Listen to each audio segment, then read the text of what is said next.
قارون کا خزانہ بھی وہ خالی ہو جاتا ہے. دوسری جانب کیونکہ وہ لوگوں کو دیتے جا رہے تھے.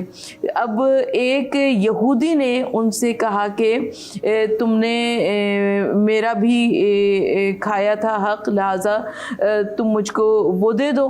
اب فضیل کے پاس پیسے ختم ہو چکے تھے. فضیل نے کہا کہ میں کہاں سے واپس کروں. تو کافی بحث و مباحثہ اس کے اوپر ہوتا رہا. تو اس یہودی نے کہا کہ اچھا ایسا کرو کہ میں نے بھی قسم کھائی ہے، لہٰذا تم میرے گھر کے حجرے میں آؤ اور وہاں پہ غالیچہ بچھا ہوا ہے، اس کے نیچے جو کچھ بھی تمہیں ملے وہ تم نکال کے دیتے رہو، میری بھی قسم پوری ہو جائے گی اور تمہارا بھی عہد و پیمان پورا ہو جائے گا. فضیل بن عیاض اس یہودی کے گھر پہنچے اور اس غالیچے کے اندر ہاتھ ڈالا. ان کے ہاتھ میں سونے کے سکے آئے. انہوں نے یہودی کو وہ سونے کے سکے ہاتھ ڈالتے رہے، نکالتے رہے، دیتے رہے، یہاں تک کہ جب ایک مقررہ مقدار ہو گئی تو یہودی نے کہا کہ میرا نقصان پورا ہو گیا. اور اس کے بعد انہوں نے کہا کہ میں قبول اسلام کرتا ہوں. اور لوگ بڑا حیران ہوئے، کہا کہ تم نے کیوں قبول اسلام کیا؟ کہا کہ حضرت محمد مصطفیٰ صلی اللہ علیہ وآلہ وسلم نے ارشاد فرمایا کہ اگر میری امت میں سے کوئی شخص سچے دل سے توبہ و استغفار کرے گا تو اس کے لیے مٹی بھی سونا بن جائے گی. میں جانتا ہوں میرے گھر کا حجرہ تھا کہ اس غالیچے کے نیچے سوائے مٹی کے اور کچھ نہیں تھا، لیکن کیونکہ فضیل بن عیاض نیچے ہاتھ ڈالتے رہے اور سونے کے سکے ان کے ہاتھ میں آتے رہے تو مجھے یقین ہو گیا کہ انہوں نے سچے دل سے توبہ استغفار کیے، لہٰذا میں نے قبول اسلام کر لیا. بالکل، سبحان اللہ، بہت ہی اچھی بات آپ نے بتائی ہے. لیکن یہاں پر اب یہ بھی ہم معاملہ جو ہے لوگوں تک پہنچائیں گے کہ کس طرح سے اگر کوئی انسان جس طرح کسی کو نقصان اگر پہنچا دیتا ہے اور اس کے بعد وہ شخص دنیا میں نہیں رہتا، پھر وہ کیا کرے؟ پھر وہ کیونکہ اس کا تو وہ نقصان پورا نہیں کر سکے گا، وہ انسان تو اس دنیا میں ہی نہیں رہا، پھر کیا کرے؟ اس کی جانب سے طلب مغفرت کریں، اس کی جانب سے ایصال ثواب کریں، اس کی جانب سے صدقہ دیں، اس کی جانب سے استغفار کریں. رب العالمین جتنے درجات اس کے وہاں پر بلند ہوتے رہیں گے، رب العالمین اس کے گردن سے وہ گناہ ہٹاتا رہیں گے. اور اگر جس طرح ایک شخص ہے ڈکیتی اس نے ماری ہے اور وہ جو ہے دوسرا شخص جو ہے جس کے ڈکیتی ماری تھی وہ زندہ نہیں رہا، تو وہ اس کا نقصان کیسے پورا کرے گا پھر اس شخص کا جس کا اسے نقصان پہنچایا اور وہ اس دنیا میں نہیں ہے؟ تو جواب میرے خیال میں ہو چکا ہے، اس لیے کہ جو اس دنیا سے گزر چکا ہے اگر اس کا کوئی بھی حق کسی کی بھی گردن پہ باقی ہے تو وہ اس کی جانب سے دعائے مغفرت کرے، استغفار کرے. جس نے گناہ کیا ہے وہ اس دنیا میں ہی ہے، لیکن جس کا مال کھایا ہے اس نے، اگر وہ اس دنیا میں نہیں ہے تو جس کا مال کھایا ہے اگر اس کی جانب سے استغفار کیا جائے، اس کی جانب سے صدقہ دیا جائے، اس کی جانب سے ایصال ثواب کیا جائے تو رب العالمین غفور الرحیم ہے، وہ اس کے گناہوں کو معاف کر دے گا. اچھا باقی یہ کہ جب ہم گناہوں کی توبہ کی بات کرتے ہیں تو گناہ کبیرہ ہے، گناہ صغیرہ ہے.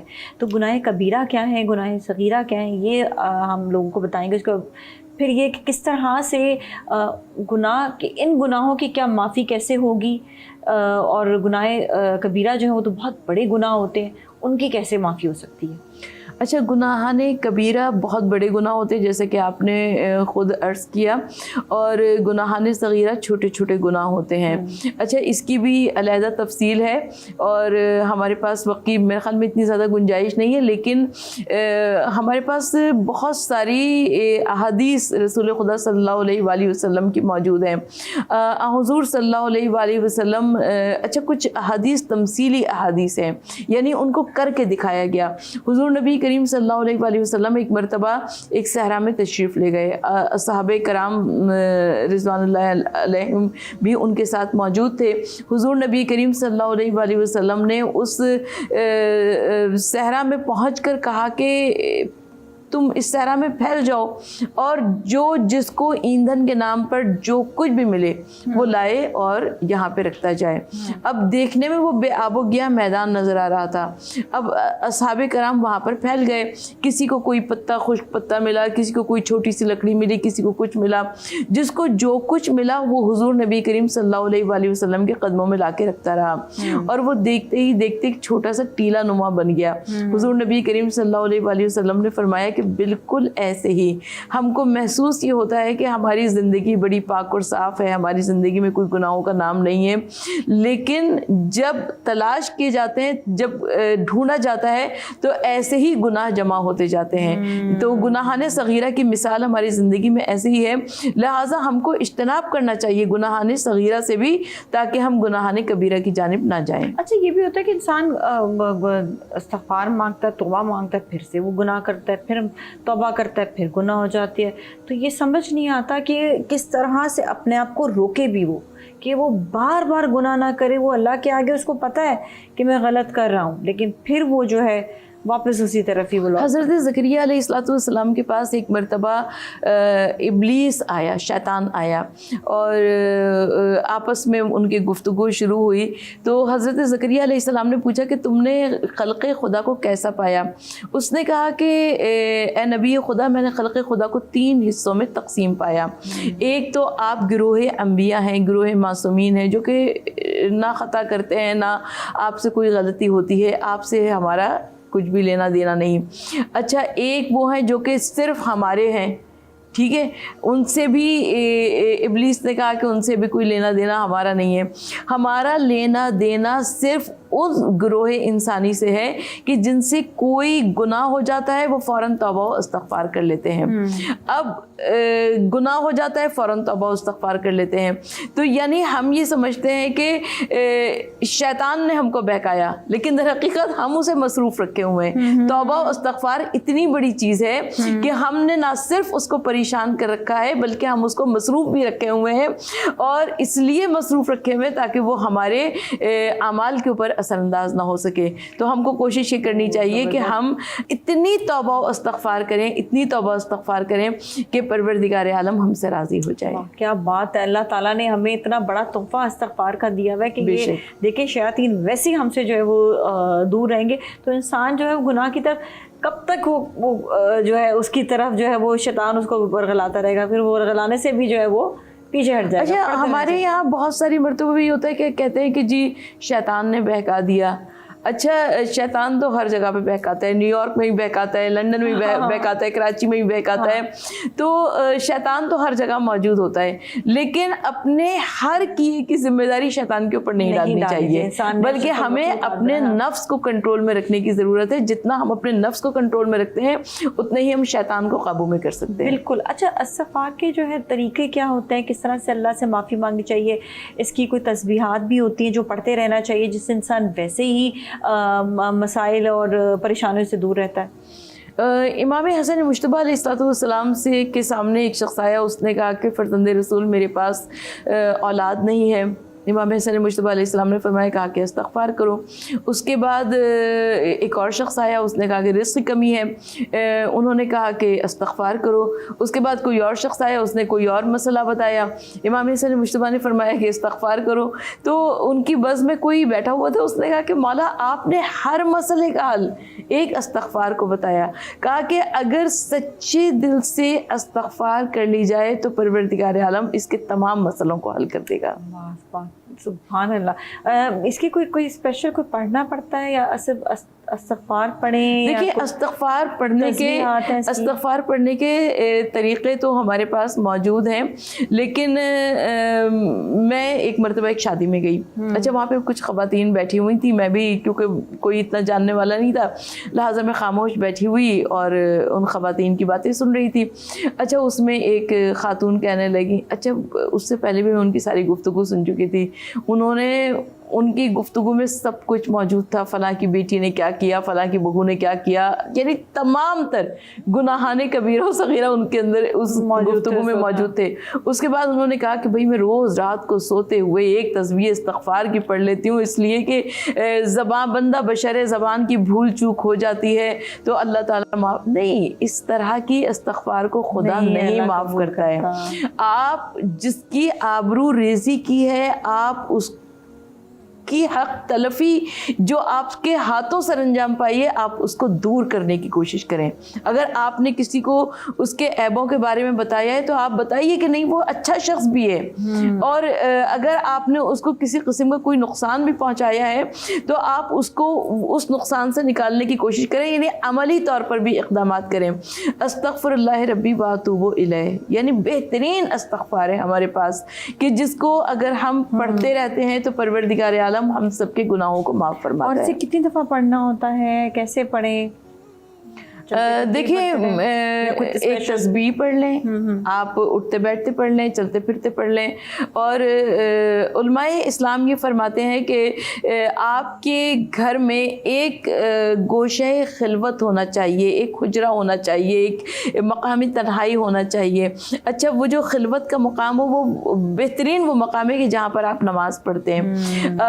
علماء اسلام یہ فرماتے ہیں کہ جب تمام دن کے کام ختم ہو چکے ہوں, رات کو سونے سے قبل اس مقامی خلوت پہ جاؤ اور اپنی تمام دن کے کاموں کو یاد کرو کہ آج مجھ سے کیا کیا ہوا, آج مجھ سے کیا کیا ہوا. اگر نیکیاں کی تو خدا کا شکر ادا کرو کہ پروردگار عالم تیرا احسان ہے کہ تو نے مجھے اس لائق بنایا کہ میں نے نیکیاں کی. اور اگر گناہ ہو گئے ہیں تو کہو کہ لا الہ الا انت سبحانک انی کنت من الظالمین, کہ پروردگار عالم تو سبحان ہے, میں نے اپنے نفس پر ظلم کیا. اور اس وقت کوشش کرو کہ تمہاری آنکھوں سے آنسو آ جائیں. اچھا آنسو تو کبھی آتے ہیں کبھی نہیں بھی آتے ہیں, تو علماء اسلام فرماتے ہیں کہ اس وقت اپنے مرحومین کو یاد کرو, اپنے مرحوم عزیزوں کو یاد کرو جن کی یاد تمہارے دل کو تڑپا دے اور تمہاری آنکھوں میں آنسو آ جائے. اس وقت اپنے خیال کے رخ کو موڑ دو اور اس وقت اللہ کے حضور میں گریا کرو, اس وقت اللہ کے حضور میں استغفار کرو, تو پروردگار عالم اس استغفار کو ضرور قبول کہتے ہیں فرمائے کہ گا. جب زیادہ سے زیادہ گناہ بڑھتے چلے جاتے ہیں انسان کو پریشانیاں بھی زیادہ سے زیادہ آتی ہیں جو وہ اس وقت امیجن نہیں کر رہا ہوتا. اس لیے استغفار پڑھنے کے بعد کہتے ہیں چیزیں جو بہتر ہونا شروع ہو جاتی ہیں, جس میں رزق کا بہت بڑا عمل ہے کہ رزق جو ہے وہ کم ہونے لگ جاتا ہے. اس کے علاوہ یہ ہوتا ہے کہ انسان بیمار رہنے لگ جاتا ہے, کاہلی آ جاتی ہے. یہ جو سب چیزیں بھی انسان کو جو ہے وہ کہتے ہیں نا, ایون آپ نے بتایا نا خواتین جو باتیں کری ہوتی ہیں محفل میں بیٹھی ہوئی, وہ بھی تو گناہ ہی ہے نا, گناہ بالکل تو کسی کا مال کھا لینا, تو یہ ساری چیزوں میں انسان جو ہے وہ دھستا چلا جاتا ہے دلدل میں. تو استغفار ایک واحد چیز ہے جس سے انسان, لیکن استغفار میں بھی ہے کہ استغفار پڑھنے کے بعد اس عمل کو نہ دہرایا جائے, عمل ہے کہ نہیں اپنانا, پھر اس کو نہ دہرایا جائے, اس لیے کہ رب العالمین ناراض ہوتا ہے. بہلول دانا کو ایک مرتبہ کسی نے ایک بازار میں دیکھا کہ وہ جانب آسمان اشارے کر رہے ہیں, ادھر ادھر اشارے کر رہے ہیں. لوگوں نے پوچھا کہ بہلول کیا کر رہے ہو, کیا ہو رہا ہے؟ تو بہلول نے کہا کہ اس کی اللہ کی ان لوگوں سے راضی نامہ کرانا چاہتا ہوں, مصالحت کرانا چاہتا ہوں. کسی نے پوچھا کہ بہلول کوئی کامیابی ہوئی؟ کہا کہ کامیابی تو کوئی نہیں ہوئی, اس لیے کہ وہ تو چاہتا ہے, وہ تو راضی ہے ان سے مصالحت کرنے پہ, لیکن ابھی ان کے پاس وقت نہیں ہے. تھوڑے دنوں بعد لوگوں نے دیکھا کہ بہلول آج قبرستان خاموشہ میں بیٹھے ہوئے کچھ کچی قبروں کے درمیان میں, اور آج بھی وہی کر رہے ہیں, کبھی جانب آسمان دیکھتے ہیں, کبھی جانب زمین دیکھتے ہیں, کبھی ادھر اشارے کر رہے ہیں. لوگوں نے پوچھا بہلول کیا کر رہے ہو؟ کہا کہ اللہ سے ان لوگوں کا راضی نامہ مصالحت کرا رہا ہوں. کہا کہ کچھ کامیابی ہوئی؟ کہا کوئی کامیابی نہیں ہوئی, اس لیے کہ آج یہ تو راضی ہیں مگر وہ راضی نہیں ہے. یعنی آج اعمال کا دن ہے, حساب الکتاب نہیں ہے. کل کا دن حساب الکتاب کا ہوگا لیکن اعمال کا دروازہ بند ہو چکا ہوگا. تو ہمیں کوشش یہ کرنی چاہیے کہ ہم اپنی زندگی کو ایسے گزاریں جو کہ اللہ اور اس کے رسول کا بتایا ہوا راستہ ہے. بالکل, بے شک بے شک. اچھا کہتے ہیں کہ جب انسان بالکل مرنے والا تو اس کا کوئی توبہ نہیں ہوتی اس کی, بالکل جب وہ ڈیتھ بیڈ پر ہوتا ہے. حضرت امام جعفر صادق علیہ السلام سے جب کسی نے پوچھا, کہا کہ فرزند رسول ارشاد فرمائیے کہ توبہ کب کرنی چاہیے؟ تو امام نے ارشاد فرمایا کہ اگر کوئی اپنے مرنے سے 1 سال پہلے توبہ کر لے تو خدا اس کی توبہ کو بھی قبول فرماتا ہے. پھر کہا کہ 1 سال تو بہت بڑی مدت ہے, اگر کوئی اپنے مرنے سے 6 مہینہ پہلے توبہ کر لے تو رب العالمین اس کی توبہ کو بھی قبول فرماتا ہے. پھر کہا 6 مہینہ بھی بہت بڑی مدت ہے, اگر کوئی اپنے مرنے سے 1 مہینہ پہلے توبہ کر لے تو رب العالمین اس کی توبہ کو بھی قبول فرماتا ہے. پھر فرمایا کہ 1 مہینہ بھی بہت بڑی مدت ہے, اگر کوئی اپنے مرنے سے 1 ہفتہ پہلے توبہ کر لے تو رب العالمین اس کی توبہ کو بھی قبول فرماتا ہے. اور پھر فرمایا کہ 1 ہفتہ تو بڑی چیز ہے, اگر کوئی 1